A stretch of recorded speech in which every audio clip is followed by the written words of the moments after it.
Welcome, everybody, to the show. Joining us is our co-host and fellow traveler, Dan, the Dan Noodles man, the Yogi Berra of Wargaming. I think I've used that before, actually. Yes. So But, we'll have to retire Yogi and Bob Euchre. You could be the Bob Euchre of Wargaming this Bob week. Euchre. That's not bad. You know who Bob Euchre is, right? Oh, no. What the fuck? I listened to Bob Euchre's last game, actually. The Brewers were playing in the playoffs this year. He's retiring because he's a million years old. We're talking baseball? Yes. Oh. And you were showing me a game about baseball before? Yes. Lords of a Baseball. baseball game. Look at this. Magnetic baseball game. That sounds like not my thing. That doesn't look like an Excel spreadsheet at all, Dan. Well, hold on a second. Here, look at that. Look at that. Is that Okay. Excel enough for you? Okay. Well, that's better. That's better. That's a good one. Tim Zales comes through for us. So it's all good. So Dan, how's it going tonight? It's going. I got into an argument this week that I'm not very proud of. Road rage. Oh, I'm sorry about that. It happens. I flip out all the time. So yeah, I almost got killed. I mean, because the guy cut me off, and then whatever. Now it happens. I almost hit a deer. I came as close to hitting a deer last night at about 3 a.m. as I have come in a long time, actually. And how fast are you going? I don't know, 35, 40 miles an hour. I came within about 2 meters of hitting the deer, the second deer that charged across the road. So fun times. That's pretty good too. So I don't know the hockey references other than like Mario Lemieux and Wayne Gretzky and Gordie Howe. That's all I got pretty much. So we'll bring Brant in for the hockey, or Mo for the hockey references. That'll be good. They are my go-to experts on this topic. I haven't watched hockey since they ousted Chelios because he slept with the owner's wife. Whatever. Business is business, man. Keep the two things apart. But anyways. Well, in any case, we're here tonight to talk about modern war games. Hold on, I'm not finished. What's the matter? Please continue the story, and let's segue into modern war games. Anyways, so Chelio sleep with the boss's wife. So I watched a couple of games, new games, like whatever, the Senators playing whatever. The game has changed incredibly. It's so fast, man. Blew my mind. That's my story. I don't doubt you. Let me put it that way. It's going to be about wargaming. Hockey is the quickest sport. Nothing comes even close to it. Team sport. Oh, that's fine. What is your preferred individual sport then? Me? Yeah. I like Muay Thai. I don't really have one, to be completely honest about it. Anyway, the Stigler's question here is excellent, and we could swing this either way. I think the modern wargaming, we've talked about this kind of at length, and I feel like the modern wargaming hobby nowadays is in pretty good shape, shockingly good shape, considering how long the doom and gloom people have been crowing about how nobody's playing war games anymore. And I will include myself in that category for a while, because that's what I thought. So Fitna from Nuts Publishing. Check out the interview with Florent of Nuts Publishing that published last week. I gotta check it out. I haven't seen it. Yeah, great guy. Can't wait to meet him in San Diego in a couple of weeks. And who does the Heroes of Normandy? It's flying Devil Pig games. Devil Pig. Okay, yeah, I'm not super duper familiar with that. I've heard of it. I've seen it on store shelves, but I've never seen it played at a convention. I won't say that it never has been. I'm sure it has, but I've never seen it. I do see. I've seen Tide of Iron get played. I've seen Memoir 44 get played at conventions quite a bit. More so Memoir 44, but I've never really. And that's kind of the category I mentally want to put Heroes of Normandy in. Why is there a magical Z appearing in that name, Dan? Where on Heroes of Normandy? Say the name in French again. Normandy. There's no Z in that word. Did the French put a Z in that word? No. Or is that a Canadian thing? No, there's no Z in that bloody thing. That's what I said. But you pronounced it with a Z. No, the ADIE gives you Adi. Okay. Is Is this a Canadian thing? I could say Normandie. Normandie. Okay, there you go. I'm not correcting you. I'm asking questions because I don't know. Because I don't want to get it mixed up with the Close Combat there. Heroes of Normandy. So Dan has had a rough day, so it's all good. Man, if you had my week, I had to get out of my car and straighten a youngster out. Oh, I bet you did. I bet you did. We're just talking about you, Brant, in the most flattering possible terms. So, in any case. I can't wait for the Nordiques to come back. What do you mean, come back? Well, there's a guy called Bettman who doesn't want to give the franchise to Quebec. Where are they now? It's over. That's what I thought. They moved, right? No, I think a few of them at that point got traded maybe to the Avalanche. I don't even know. I don't know. I have no idea what the state of hockey is. I don't know what the teams are. There's a Columbus team that I never went to see. That's all I know. So I remember when I was watching 12 teams play. Well, that's because we're old. What can I say? So McIlroy of Kilroy is here. So anyway, modern wargaming. What is Fitna about? I should have asked Florent this, right? But it's modern tactical in the Middle East. Is that correct? It's a global war in the Middle East. And you know what? This game came out in... Well, is it global or is it in the Middle East? I'm confused. Global war in the Middle East. Right, but is it global or is it just in the Middle East? How the hell do I know? You're going to make me read the bloody thing and I'll let you know what I'm saying? Well, you don't have to... We did not assign homework. I can't even read the bloody thing. I'm so bloody blind. In any case, it's about it's supposed to be a strategic game. We did actually cover this a little bit in the interview with Florent the other day, but it is described as a grand strategy game, but I haven't played it, so what do I know? It looks a lot like a standard point-to-point wargame map to me. Well, so, it's point-to-point, but it is grand strategy, man. Okay, well, that's fine. There's no incompatibility there. So I think it is a baseball cap, and it is the Cleveland Guardians who are playing this evening against the hated Yankees. I don't particularly have a hate on for the Yankees myself, but my baseball hate is reserved for the filthy, swinish Boston Red Sox. So I wanted to ask you, you're going on the sports wagon too. Well, until they lose, sure, why not? No, I'm talking about the game you just bought. I saw it. I actually saw it on tables. I'd never heard of it before because I don't pay attention to this kind of stuff. I'd never heard of it before, and I saw it on a table at WBC, and I'm like, I don't know, 25 feet away, and I was like, ooh, what's that? That looks like a spreadsheet. I got to go investigate. And then I got there, and it was Lords of Baseball, and I'm like, oh, that's kind of cool. So, Jesus, man. Well, there's modern games. There's like what's it called? The Storming the Gap. That raises a great question, actually, because it was my intention to exclude NATO versus Warsaw Pact games from modern, like this topic tonight anyway, because I think it's kind of its own thing, right? It's a past hypothetical rather than a modern, meaning last, say, 20 or 30 years. That is, right? Yeah, as far as I know, that's another one I did not buy in on. I've pawed through. Somebody brought a copy to Winterfest a few years, like after it came out, and I pawed through it. It's really nicely presented, and you got a ton of stuff. So, but that's basically all I know. And it's a tactical game, I think, which means I'm just flatly not interested in it. Post World War II tactical, with maybe an exception for a good Vietnam game. I was going to say, is Vietnam in this conversation? I think we're talking post Vietnam, right? So, which right. I guess puts us post, unless we're talking about the current conflict down there, puts us post 73 Arab-Israeli war as well. So, I'm wondering when. Maybe I'm lost there. When are they going to do? For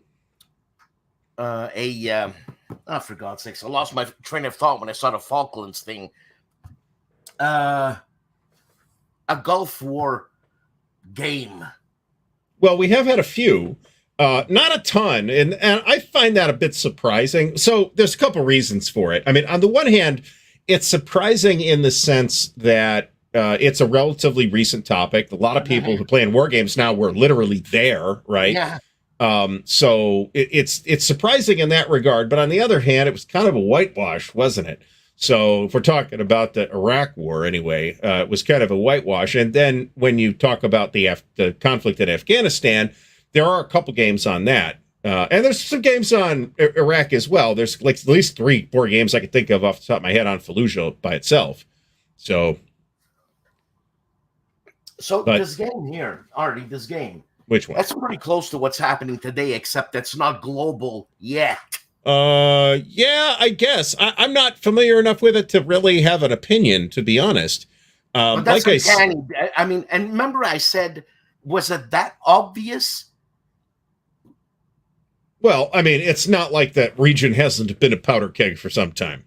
So, yeah, I think it was, in fact, that obvious. I mean, the details might vary, but, it's... But I think there's at least a couple of games on the current conflict that some people are fiddling with. So there's that. The conflict between Israel and whoever they're fighting right now, Hamas, really. Other than the couple of things that are in development about the Russia-Ukraine war as well, which would also be legitimate. And in fact, probably, limiting myself as we just did to say post-Vietnam, but like not including like past hypothetical stuff like NATO versus Warsaw Pact. I would say that Mark Herman and David Doctor's Defiance is probably my number one most anticipated thing. And that, I think, is originally derived from the Flashpoint Golan system from Victory Games. Do I have that? I moved them all. I moved the Victory Games, so I don't even know if I have it. I don't believe I do.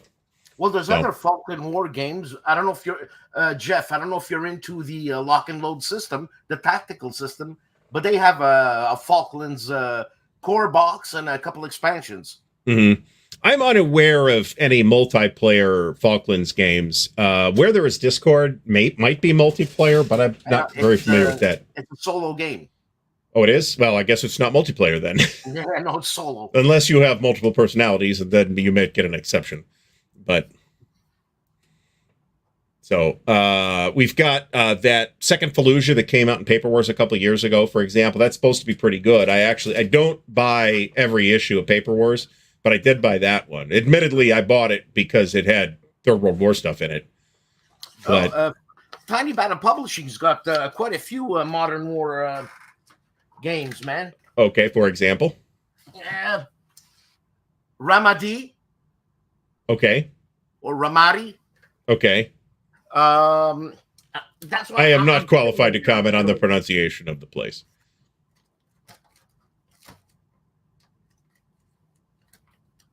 So, Jonathan Dyer's favorite modern war game at the moment would be Brief Border Wars. Is Volume 2 out? I didn't think it was, but I might be wrong about that.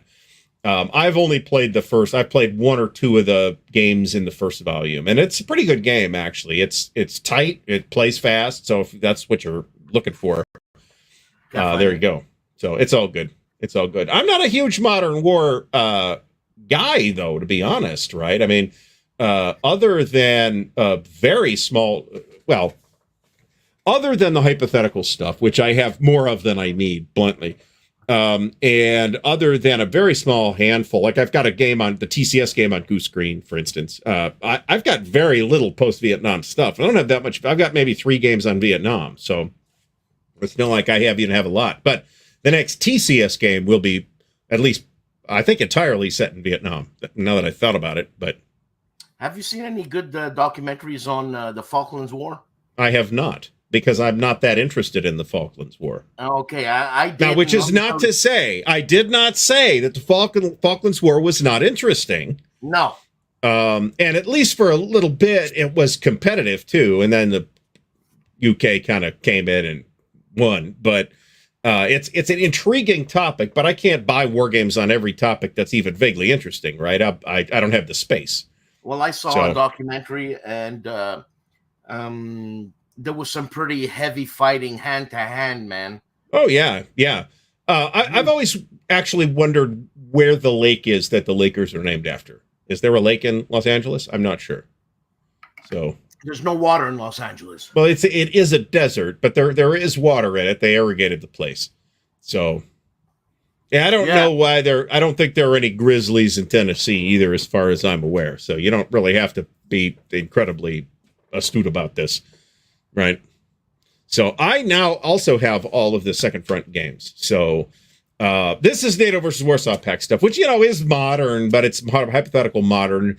And I'm not arguing its place in the pantheon here. I'm just saying I feel like that's kind of its own topic, right? Because it's a specific past hypothetical thing. There's past hypotheticals all over the place, but a lot of them are NATO versus Warsaw Pact. Minneapolis Laters. Okay, that actually makes sense. So I think I did know this, but had forgotten it. And everything I actually know nowadays about the Lakers came from that show on HBO, which is outstanding, by the way, and everybody should watch it. So, speaking of which, I have to watch The Wire because Stigler was kind enough to have sent me a copy of The Wire. I can't get The Wire. Where do I get The Wire? On HBO or Max or whatever the hell they're calling it now. Well, I don't either right now, so... Valley of Tears. Well, yeah, I mean, so that's 73, though, so it's not technically post. I draw the line a little bit arbitrarily on Vietnam at 1975, but which, is Saigon, pretty much. But the U.S. is basically out a little earlier than that. But hey, Ken Burns is doing a series on what now? Is what now a good topic for a documentary series? Or was that a question? That's pretty good. That was a question. Okay. Is this like a who's on first thing? That's where I was going with that. No, I have no idea. He's doing a new series. I thought maybe you'd know. Nope, I have no idea. I haven't. There's a baseball Ken Burns series, if I'm not mistaken. It's fantastic. So, best TV cable drama of all time. Well, we'll see if I agree, but it is supposed to be really good, albeit with a bit of a slow start. So, well, hold on. Hold on. I mean, there's a good chance of this, I believe. Breaking Bad, Stigler. Breaking Bad. I haven't watched that much of that. I've watched more of that than I have The Wire at this point, but I haven't watched it. Remember that I don't have like an easy way to watch DVDs anymore. The computer doesn't have an optical drive, and most computers nowadays don't have optical drives. I mean, I've got a USB optical drive, but it's in a drawer, and I got to dig it out and fiddle with it and make that happen. So I mean, a lot of shows and books and whatever start slow because they've got to build up from nothing, right? So, good call. Charles Latorre mentions, I was going to mention NATO at some point, but I might also have forgotten to mention the Doomsday Project, which is Adam Starkweather's NATO versus Warsaw Pact thing. When did that come out?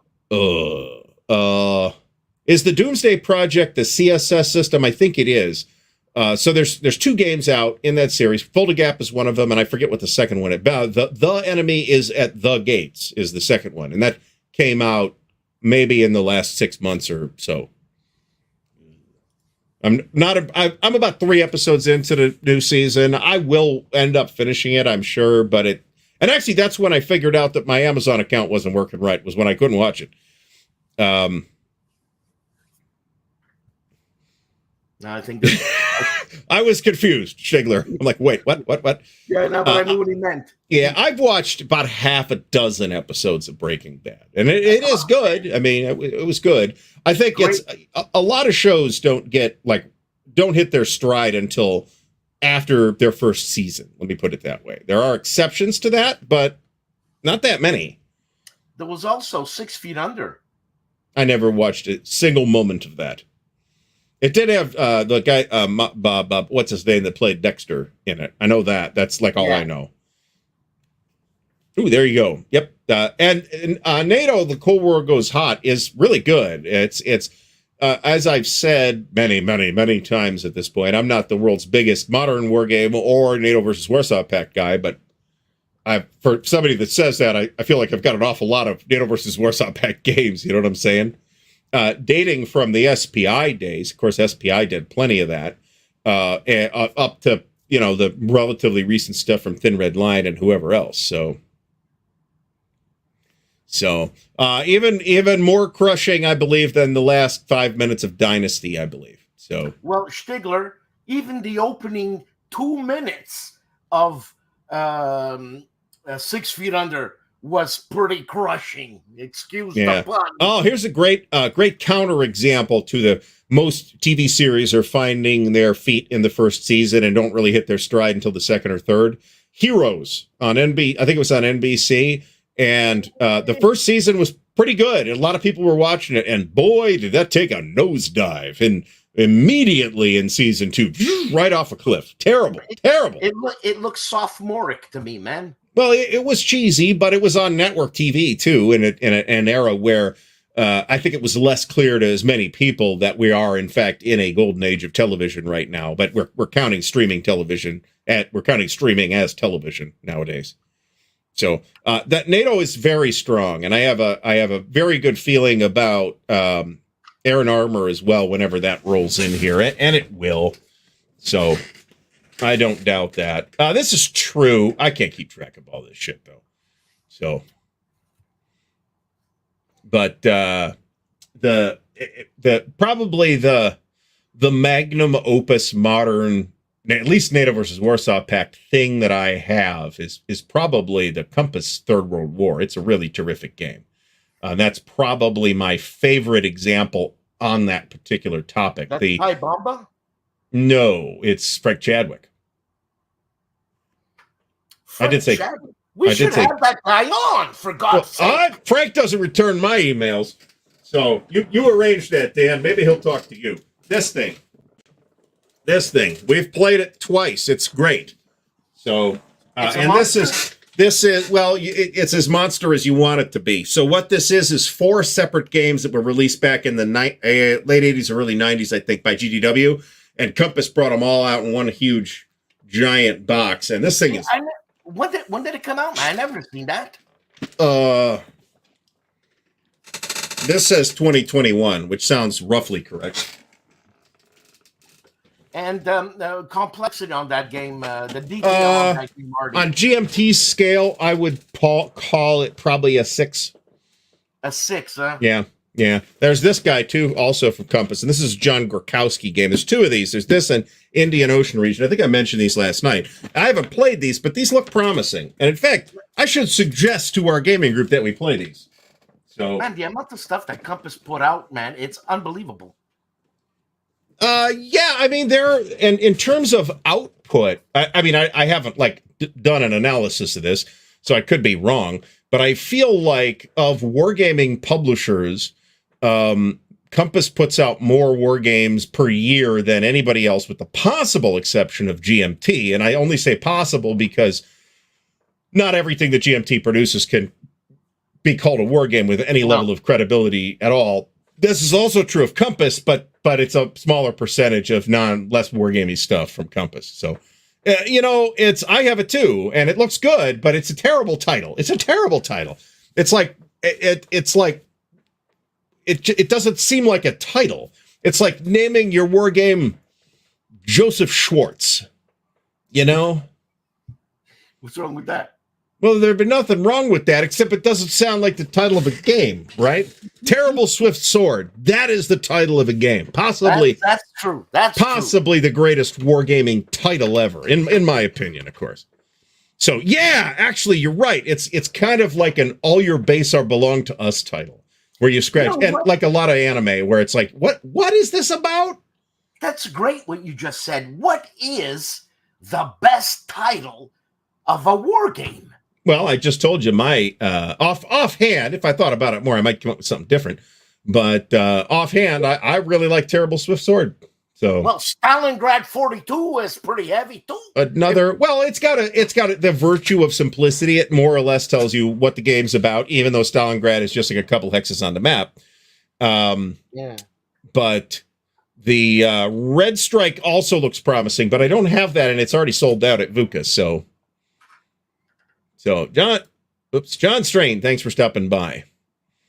Another great SPI title was To the Green Fields Beyond, in my opinion. That's about the Battle of Cambrai in World War I. Okay. For some reason, I thought Napoleonics.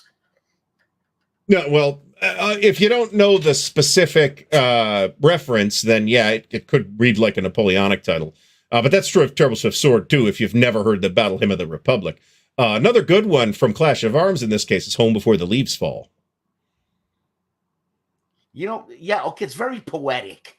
Yeah, I think so. It doesn't scream war game. Yeah, Traces of I moved those two. I'm trying to rearrange some things here, so some of this stuff's out on a different shelf now. Traces of War, Traces of Hubris are not good titles in my opinion. They don't really tell you anything about what the game's about. Now, I have Traces of War, and it looks pretty impressive from a game standpoint. I just think the title is a bit meh. So, yeah, Stigler says something like "Thunder in the East." Thunder in the East. Thunder in the East. Do you know about that game? What about it? Does it play well? Well, we screwed it up pretty badly when we played it. We made some fairly critical rules mistakes. But it looks like it's got a lot of potential, and the core systems are, I think, completely fine. And I'm curious, whenever GMT releases the giant Mondo $500 whatever it's going to cost, $500 package of the entire world. So, Death Ride. I think this is a book reference, the Death Ride curse things, but I don't really like that title either. That title doesn't. I would have to look up what it is referring to, right? So this kind of does, doesn't it? Slouch Hats and Eggshells, that's actually a good title too. Is that Boer War? Am I remembering that correctly? Some kind of Victorian conflict, as I recall. Wonderful title. Wonderful title. Fire in the Sky? I don't know that I love the title as much. However, I do think that the MMP cover of it is one of the best wargame covers I've ever seen. That's what came to mind when it got redone. I liked the revisions box art a lot better. A lot less, I should say. Joe Green, Speed of Heat. That's good. Is that one of the J.D. Webster games? I believe it is. So. I agree with this, and I've always been surprised. I continue to be surprised that nobody else has poached that proficiency system from Third World War and used it for other topics. So, this Cursed Civil War is a good title too. And actually I think there's a bunch of good titles in the Musket and Pike series. This is Cursed Civil War and By God and Victorious Arms, and what do you got there? You got Sweden Fights On. There's a bunch of good titles there. However, most people, unless they make the connection or actually look at the game, will assume, based on the title alone, that this is about the American Civil War. So, Paths of Glory is a good title, too. I have still not... What? People would mistake... this Accursed Civil War to the American Civil War? If they didn't look at the game, yeah, and they just heard the title. I think so. Okay, okay. I don't even think the English care much about the English Civil War. I could be wrong. Correct me if I'm wrong, if you're from England. Right. I think you're right. So, I've heard the term hubris, but, I have to oddly thank the impetus for me looking up the word hubris, which is the name of a game that Morgan Guillaume-Reti is coming out with, I believe from GMT, about the wars of Alexander's successors. The game looks very promising, but the reason I know what the word means is because Piers Anthony used it, of all people. I freaking hate Piers Anthony. So Piers Anthony, why do I know that? Piers Anthony, science fiction, more fantasy writer, I'd say, but he wrote some science fiction stuff as well. To the Greenfields Beyond, even has Canadians in it. I would assume that it does. So Hill of Doves, that's another good one from, I believe, Legion. Death in the Trenches is a good title, too. That screams war. You know what I'm saying? Well, not just war, but it screams World War I, right, yeah, specifically. Yeah. Even though there's other conflicts that had trench warfare in it, including the American Civil War later on in the war. But, when people think trenches, you think of World War I, right? Oh, okay. This is Operation Exporter. Yeah, not sure I knew that. So, Wooden Ships and Iron Men. That's a great title.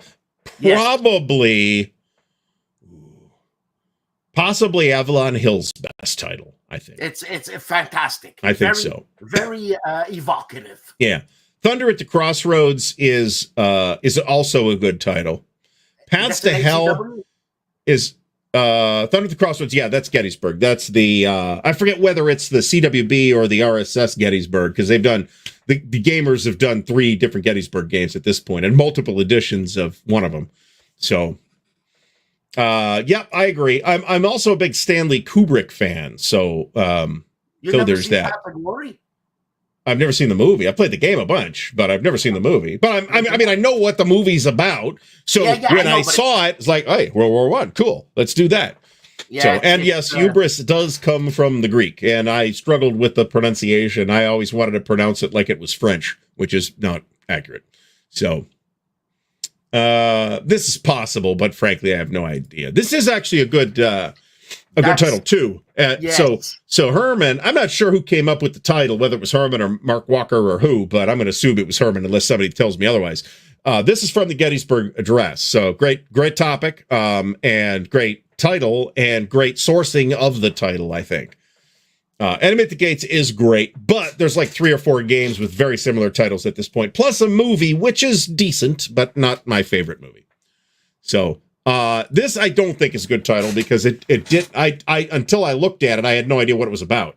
I thought it was a Petula Clark something. Well, it is, but it's also a game about the air war over Hanoi by, I want to say Lee Brimacum Wood, but it might have been another design. No, I'm pretty sure that was Lee. Actually, I could be wrong about that. Panzer Blitz, of course. Not a great title, but it has so much impact because the game was so big, right? Yeah. Ooh, and Their Quiet Fields is another good one. That's another good one. That's Antietam. That is the CWB Antietam game, and that one I know because I have it. So, but Quiet Fields doesn't scream terror. No, but that's also from a speech or other period source as well. I think this is generally true. I think Dean was generally pretty good at naming things. A game that I don't think has a great name is Stigler's going to be mad at me, and I know why it's named this because Richard Berg wanted it. Is Into the Woods. That makes it sound like there's a counter for Little Red Robin Hood in the game. So relax. Now, I didn't know about the book when I first heard about the game, and I didn't know about the book until like at least a year or 2 after I played the game, I think. And that's why the only reason the title makes sense. It is the title of a specific book, which I do have and want to read at some point. So, this is a pretty good title too. More of a whimsical title. This is one of the old Victory Point games, States of Siege games. So this has turned into a best wargaming titles. This is fun. So we could keep doing this as far as I'm concerned. Yeah, this is kind of why I haven't watched it, because I feel like I have to be in the right mental state to watch it, and I'm never in that mental state. Yes, this is true. But if you're not familiar with that, then the title's probably going to go over your head. No trumpets, no drums is okay. Mo from Mo's Game Table is here. Yeah, it's just bland, right? Into the Woods is bland. And I think the associations that come with the baggage of that phrase are not wargame related, right? They're more like Fairy Tale and Little Red Robin Hood related. So, what's the April's Harvest, I think, is the Shiloh game that the gamers did. They might have done 2 of them. I've got April's Harvest, which is the CWB one, but I think they did an RSS title as well. Look at Perfidious's comment. This is true, but and I do okay, but I can't read every friggin' thing, right? I've read chances are, if you have an obscure American Civil War, World War II, or Napoleonic title, I will probably get it. If not, then I might not. So, actually, I want to say Berg says this in the designer's notes to this game. The actual song "Onward, Christian Soldiers" was written in like the 1800s or something like that. Yeah. Way after the Crusades. Charles Latour nailed it. You mean with this one? Yeah. Well, it's to the point, right? And short, punchy titles can be just as effective as long and poetic titles, right? So, exactly. Well, we'll find out. So, and Jeff Beeler asks, how many famous game titles are named after books? Quite a few. SPI did this a lot. And since SPI did it, then everybody else kind of does it too. So, including Terrible Swift Sword, right? Which, yeah, you could say it comes out of the Battle Hymn of the Republic, but it probably comes from the title of Bruce Catton's book, Terrible Swift Sword. So, also, Grant Takes Command is a title of a Bruce Catton book. Yeah, I believe every single one of Bruce Catton's Civil War book titles has been turned into a game, I believe. This may also be true of Churchill's History of the Second World War. I believe there is now a game called The Hinge of Fate, which was the missing one about that. Cross of Iron is solid, but I wonder when did the movie come out? Because I would imagine with what's his face in it there. With James Coburn and Maximilian Schell. That's a Sam Peckinpah movie, man. Indeed it is. Yeah, that came out in 1977. When did The Squad Leader come out? According to Wikipedia, Cross of Iron for Squad Leader came out in 1979. So it would be a little unsurprising if they weren't inspired by the movie, but it's not like the phrase wasn't around at the time. Steiner! I do that to my wife just randomly sometimes. Wikipedia says 79, but I don't care. I'd rather believe you guys. Wikipedia is not that accurate. Scorcher's Trail of the Fox. Yeah. I don't know who the authors would be in this particular case. Yes, clearly. So, yeah, 1977 was an interesting year, wasn't it? Yes. So Star Wars and Traveler and Cross of Iron. So or Squad Leader, I should say. There's a lot worth watching in Sam Peckinpah's movies, in my opinion, but they're not exactly cheerful. This is a great call here, actually, Grunyard Rich. Another company that tended to have good titles was People's War Games, Jack Rady, with Black Sea, Black Death, and The Cossacks Are Coming, and To the Wolf's Lair, and Corsair Pocket is admittedly probably the most boring title, although the game was supposed to be very good. So, Enemy Coast Ahead, very good. Well, technically, I guess that's a series name, and I guess we got to get Jerry back on here and ask when the next game's coming out. Damn it! So, yeah, actually, that's a good call. So, well, yes, and remember that Scorched Earth and Fire in the East are the names of the second versions of those games. The originals were Dragnok, Austin, and Unentscheiden. But I mean, those are super niche titles. If your title's going to be in German, I think that's an unnecessary barrier to put in the way of the player recognizing what the game's about.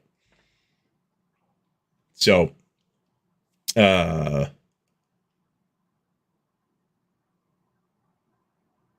we saying that Winston hated the title or the game? I would imagine he hated the game, to be honest.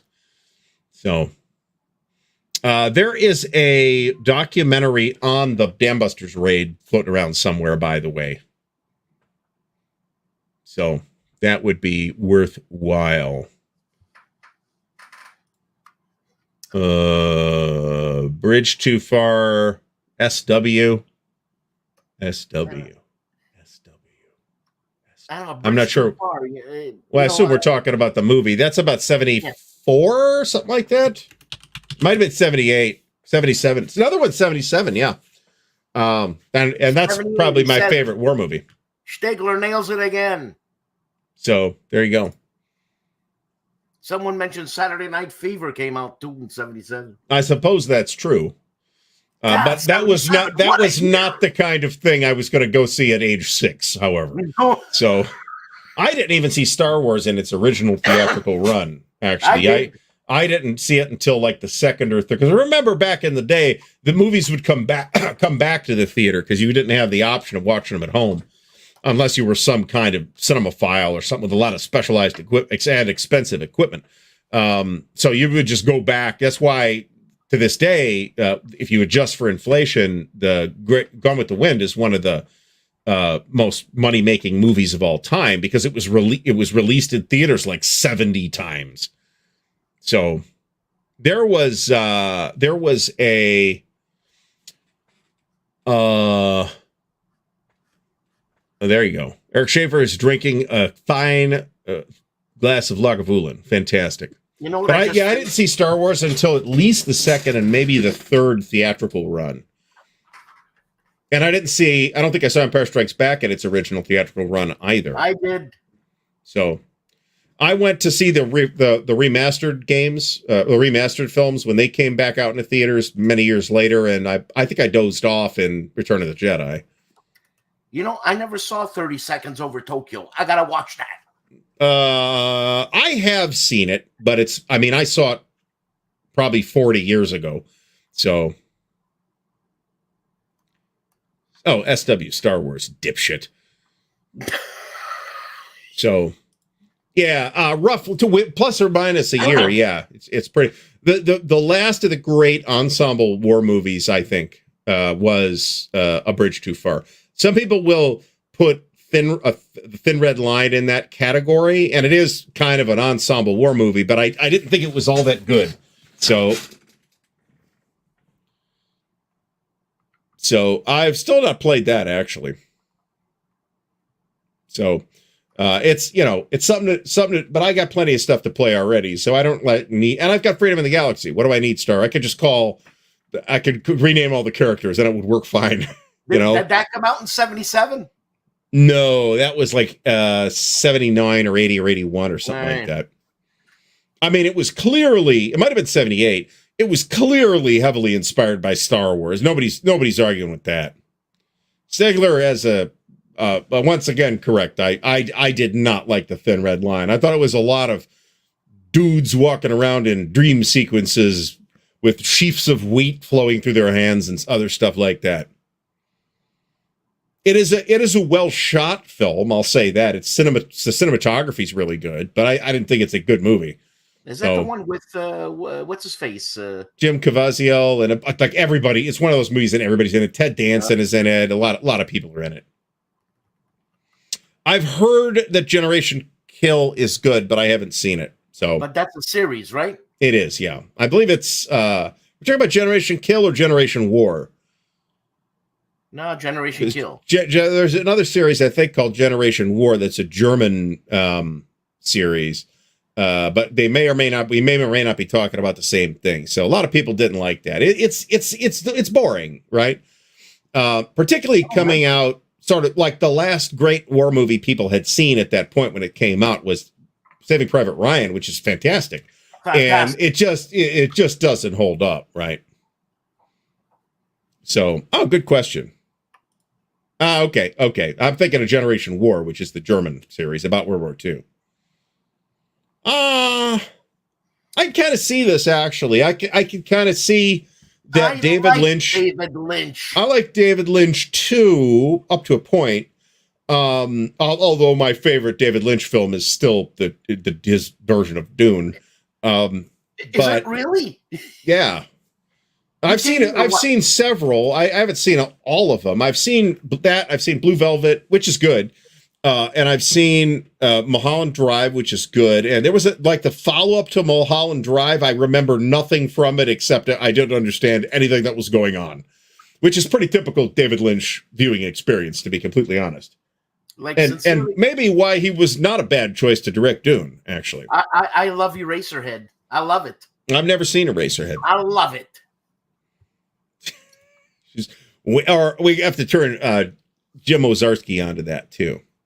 Platoon is a good movie. I think Platoon feels like more of a piece, more of a cohesive whole than something like Full Metal Jacket does. The problem with Full Metal Jacket is actually R. Lee Ermey, because that first third of the movie is so strong that it overwhelms the rest of the movie, which seems a bit flat in comparison, even though Hawk the Slayer is in it.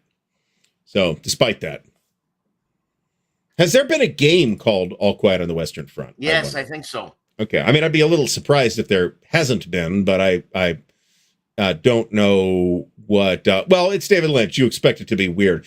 At that time, David Lynch's weirdness was only beginning to unfold. Let me put it that way. So, well, I would imagine you didn't, since it's a German series about Germans in World War II. So, where can I watch that? Netflix had it for a while. They might still. I don't know. I haven't seen 1917. I should watch this too. Yeah, this is another one that's. I think it's got another ensemble in it with Benedict Cumberbatch in it and a variety of other relatively significant actors nowadays. So, Thin Red Line is a Terrence Malick film. That's true. And pretentious and prestigious. I mean, he only does a movie like every 10 years. So he's done a remarkably small number of movies, and a lot of them are pretty well regarded for a variety of reasons. He tends to have a really good eye for cinematography, for example. So this is interesting. This is actually something. I'm going to use the example, then I'm going to tell you where it came from. There's an example of a horror movie cinematic technique that is used in Braveheart. And Mel Gibson got the idea from George, what's his name? The George Miller, who did it in the Road Warrior films, where you if you want to see like this really fast and brutal action, you go through that shot and you take frames out. So it seems just like where William Wallace brains that dude with the flail. They absolutely did it in that scene. It's talked about in the audio commentary. Great movie. There you go. There you go. Well, he was not the first director on it, but it did exactly what number he is in the sequence depends on whether you want to start with the other guy or not. I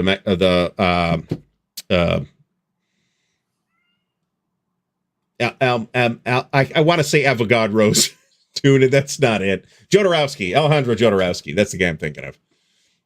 1917 was a little bit divisive. So have I seen a Darren Aronofsky film? I think so. I think I saw Pi, and I felt like it was clever in a lot of ways, and yet unsanitary and unsatisfying, not unsanitary, and relatively poorly thought out. What are you looking for? There's some Dowlin cat. I thought I saw a mouse scoot over my desk. I think I'm losing it. You might be losing it. That could be the drugs too. I don't know that I think these are really great titles, to be honest. Under an Iron Sky makes me think of Iron Sky, the movie. Deadly Northern Lights, I don't know what that means other than that it's somewhere in the north. And Sacred Oil seems like an obvious title. The games are supposed to be good. I have all three of them. And if I ever need to retire, I'll just sell them. So Apocalypse Now, that's it. Well, that's a great movie. Whether it's a great title or not is another question, but it's a great movie. Oh yeah. He was in damn it. I can't remember the name of the show. It was an Amazon series that had Al Pacino as like leading like this group of Nazi hunters. And one of the villains was Keir Dullea. My God, what was the show called? The Hunters. Yeah, something like that. I think it's called Nazi Hunters. Maybe. I think it was just called The Hunters, actually. So there's that. There you go. Stigler has understood the assignment as usual. So I did not see this. I can't watch everything, man. I can't watch everything. Tree of Life. Is that the one with Hugh Jackman and Rachel Weisz in it? Because that's an interesting movie. Is that a Darren Aronofsky too? That kind of feels like it might have been. Interesting movie and beautifully shot. Yeah, and relatively confusing. So, We Are Coming, Nineveh is not an Ancients game, but it is a modern game. And it is also, I think, a really good title. Even though I think not everybody will get it if they don't know something about the topic. What is Nineveh? It's a modern game on it's a Iraq. It's from Nuts as well. Iraq? I gotten that right? I think so. Mosul. Yeah, Mosul, July 2017. That's the topic. And it's supposed to be really good. I haven't had the chance to play it. So, well, I hope so. So, one of my inspirations is the old Origins auction back in the day when they had an Origins auction where it would, it'd be selling stuff and stuff would be constantly getting sold. But, a lot of times the people doing the auctioneering were like old time wargaming people or old time RPG people. And you'd get all kind of crazy anecdotes about, this or that top secret module so remember when the Andrea Doria, the passenger ship got hijacked? Yeah. TSR had done a module about the hijacking of a passenger ship, the Andrea Doria, and the FBI came and knocking to Lake Geneva, Wisconsin after that. So, True Life is Terrence Malick. Okay. It's a beautifully shot film. And for that matter, so is The Thin Red Line. I think it's just a boring movie. And maybe that's an expectations management thing, because you're expecting this war movie. The previous year you had seen Saving Private Ryan and had your pants blown off by that first 10 minutes. And then you go to this and it's a lot of like, soft music. And there's like 10 minutes of people shooting at each other in it. That's, Achille Lauro. That's correct. That is correct. Not the Andrea Doria. I think the Andrea Doria was the passenger ship that capsized. Red Star, White Star, and Red Star, White Eagle, for that matter, is also another pretty good title. And Red Sun, Black Cross, to be fair, if we're going to dip into, was that Ad Technos, I think, did that? So. I don't know. I'm thinking of, what's that? There's a playing game, Blue Ensign. The Burning Blue? Huh? The Burning Blue? No, I forget. That's a cool looking game. The plane game. What you're describing actually does ring a bell a little bit, but I'm not putting it together because it's been a long day. Red Sun Rising, Red Star Green Dragon, also from one of the modern war games from Decision, is also a good title. Don't know anything about the game, but I might have it. This is possible. Blue Cross White Ensign. Is that the game you're thinking of? Another game. Marco Arnaldo once did it. Black Cross, something Spitfires and BF 109s. That sounds vaguely familiar. I don't think this is a great title, to be honest, because it doesn't tell me anything could be a killing ground. We're doing war games here. There's a killing ground in every war. So this doesn't tell me. Look at me. What's your opinion on Hans Zimmer as our resident musical expert, Dan? Well, look, if I was 1/1,000th as talented as that guy, I could speak. I have nothing to say. Yeah. Well, I think he's good. I think Boots and Saddles. That's another good one, actually. Carl got it. Black Cross, Blue Sky. That's Black it. Cross, Carl, Blue Sky. Oh, there you go. I don't think I'm familiar with that one. What about Meandering Mics there? Stacking Limit got it, too. Toe-to-toe nuclear combat with the Ruskies. Is that an actual title? Yeah, it's a point game. I've always wanted to get it. Now I can't. I'm not shocked by that personally. Hans Zimmer does weird stuff where he'll just go do a rock concert one day, and he'll do a rock version of the Gladiator soundtrack. It's kind of cool, but potentially confusing. I actually think this is a pretty good title too, and somebody was kind enough to pass me their copy of Eastwind Rain, and I am told that it has some intriguing mechanics in it. Harold's in the house. Hiya, Harold. Harold Buchanan, thanks for stopping by. Redneck Dan. Dan. How am I a redneck? I don't know. I'm more of a redneck than you are, I would think. You're more of a redneck for sure. I'm from Ohio. We got a lot of rednecks in Ohio. What can I say? So, Firefight. I don't know. I don't really understand. I've never owned either game. I do have Commando, which is not related at all. But I'm not really sure what the relationship between Firefight and City Fight was. And then later on, TSR did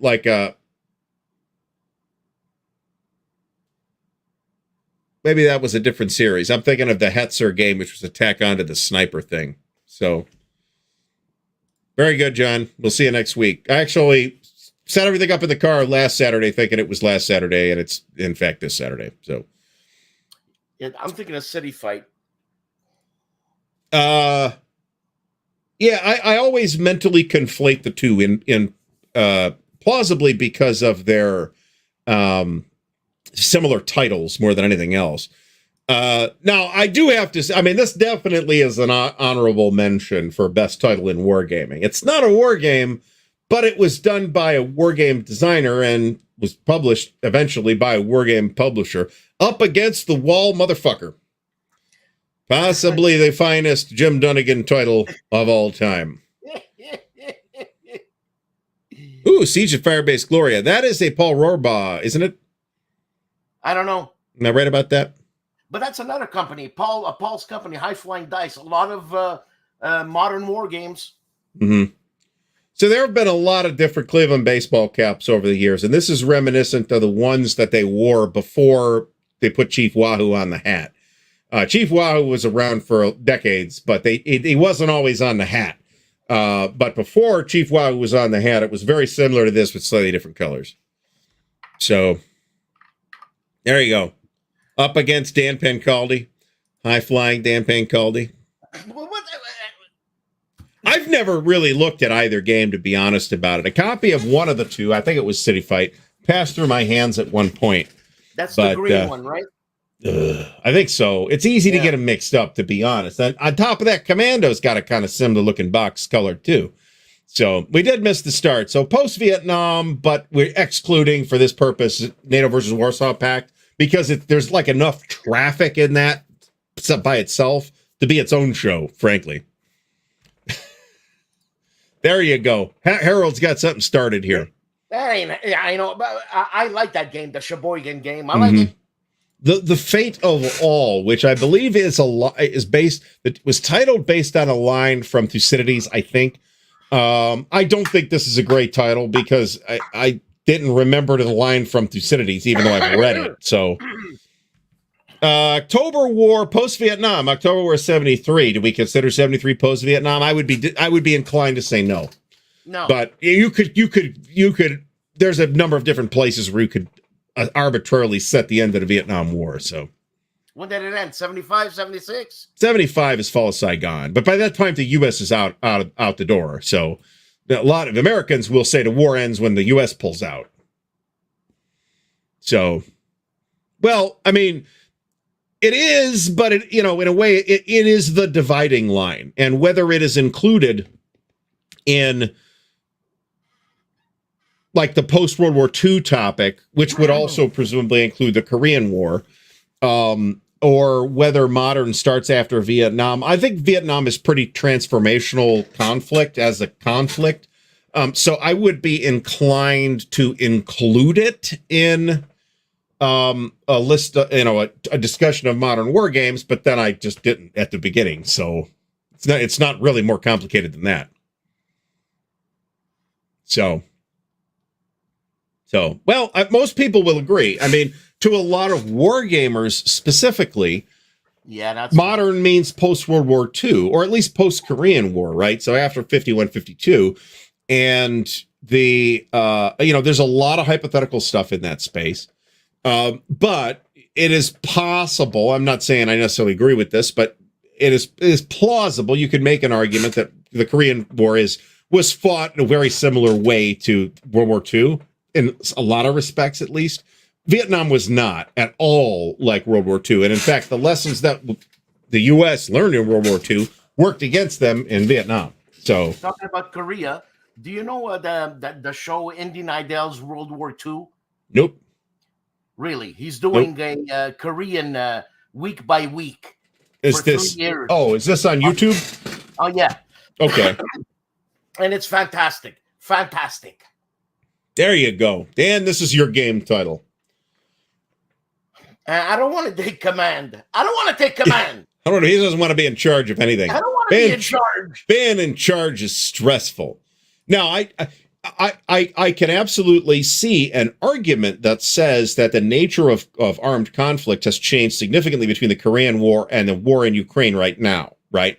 And in with that in mind, maybe you'd like to break that post-World War II period up into multiple shorter periods, right? You got to put a dividing line somewhere, whether it's in 1945 or 1951 or 1975.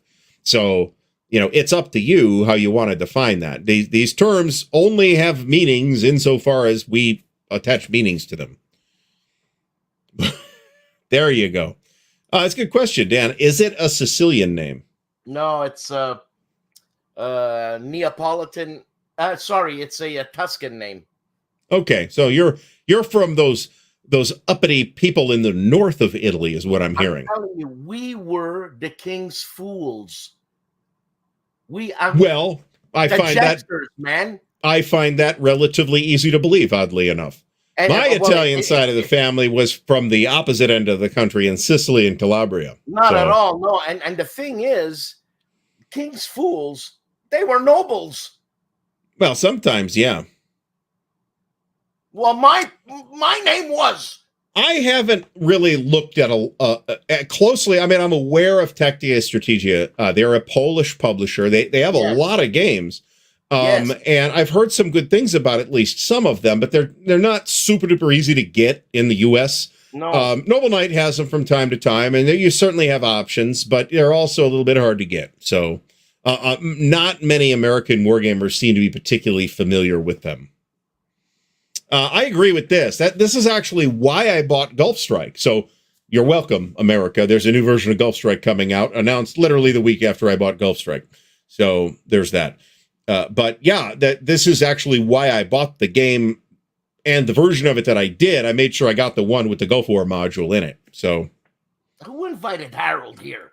And Mark Berticelli is from once again in the Florentine area with all those fancy art museums, and in Sicily they got people buried out in the hills. So I mean, if I go back to Italy, it's Sicily I'm going to hit for sure. If I was going to go to Italy, which I would love to, it's been a long-held goal. I would want to go to Rome. I would want to go to Florence. I would probably want to go to Venice. I think those are the places I'd want to go. My brother went to Florence a couple of years ago. Work sent him there. Lucky prick. Okay, so you're renaissancing. I want to go back to the beginning of the Italians, where they mixed with the Arabs. That's why you go to. Well, that's why you. Well, okay, that actually makes sense. You go to Syracuse. That makes a lot of sense, actually. But you're getting some pretty early stuff in Rome as well. So, I mean, this could be the basis of a working definition, right? So. I'd like to visit Milan, but if you got to prioritize, you got to prioritize. And here I am in a basement in Ohio. So, if it comes up, I will do more serious trip planning. It doesn't seem to be in danger of occurring anytime soon. I don't want to visit Milan. I want to go. I want to see Matera. You know what? The best thing from Milan are those Pepperidge Farm Milano cookies. You're funny, man. I think so. With spray cheese on them. Oh, God. So anyway, folks, we are officially over time. So I want to thank everybody for coming out. It is not Milan, Ohio. It is Milan, Ohio. My college roommate back in 1990 was from Milan, Ohio. If you drive through, I drove through Milan a couple years ago on the way to Winterfest. I decided I wasn't going to take the highway. I was going to take all the back roads. You drive it through Milan in February and you're like, ooh, smell that methamphetamine. It's like, what a great smell it is in Milan, Ohio. Pepperidge Farm remembers. So we've also got a Berlin. It's not Berlin, Ohio. It is Berlin, Ohio. So we are. What about the Greek? Some Greek names like. Well, there's an Athens, Ohio, but that's just pronounced Athens. What about nothing New York? special. New York, what? For God's sakes! New York, Syracuse, north of New York. Okay, yeah, I guess that's named after a Greek city. And the name Akron actually comes from Greek. It is named after the area Summit County because it's the highest of the surrounding counties. Akron is the same verbal root or same word root as the Acropolis. It's the highest point in the area. So anyway, Cairo's in Kentucky though. So Lima is pronounced Lima, I think. I could be wrong. Really? I think so. Lima, Ohio. I think so. I could be wrong. Yeah, you guys pronounce Iraq, and Italian.